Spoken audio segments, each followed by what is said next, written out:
ये कहानी है जयपुर राजस्थान के रहने वाले एक आदमी की, जिसका नाम था सुमित, जो कि वैसे तो अपनी ही एक दुकान संभाला करता था, लेकिन पेशे से एक सिंगर भी था। सुमित हर रोज़ की तरह अपनी दुकान खोलता है और सुबह सुबह की बोनी होने का इंतज़ार करने लगता है। कुछ समय बाद उसकी दुकान पर एक लड़की आती है और सुमित से कहती है, भैया 1 किलो चीनी और 500 ग्राम मैदा दे दो।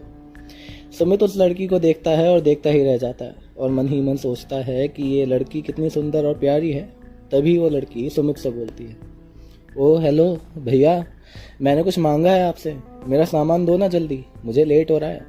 सुमित ये सुनते ही होश में आता है और उस लड़की को उसका राशन देता है। और जब बारी पेमेंट के बिल की आई तो सुमित उस लड़की से बोलता है, आपका नंबर और नाम बता दीजिए। ये सुनकर वो लड़की बोलती है, मेरा नाम और नंबर मैं क्यों बताऊं आपको।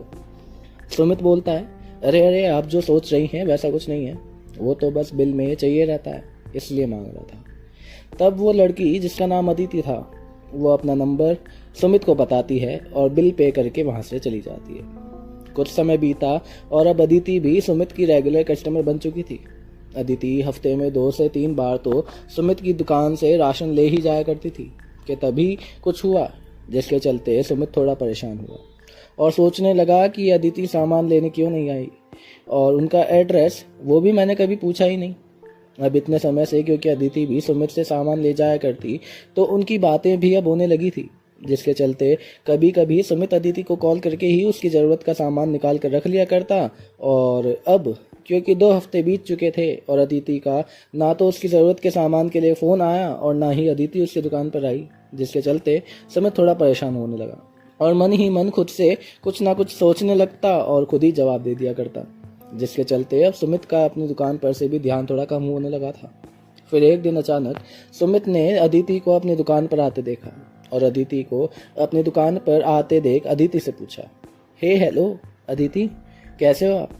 इतने दिनों से कहाँ थे? ना कोई कॉल, ना कोई सामान लेने आए, घर पे भी सब ठीक है ना? तब अदिति बोलती है, क्या बताऊं सुमित, मैं बस बहुत परेशान थी किसी बात को लेकर। ये सुनकर सुमित बोलता है, अगर आपको सही लगे तो आप मुझे बता सकते हो, क्या बात है, शायद आपको कुछ मदद मिले। सुमित की बात सुनकर अदिति सुमित को वो बात बताने लगती है और अब अदिति की बात सुनकर सुमित भी हैरान परेशान हो जाता है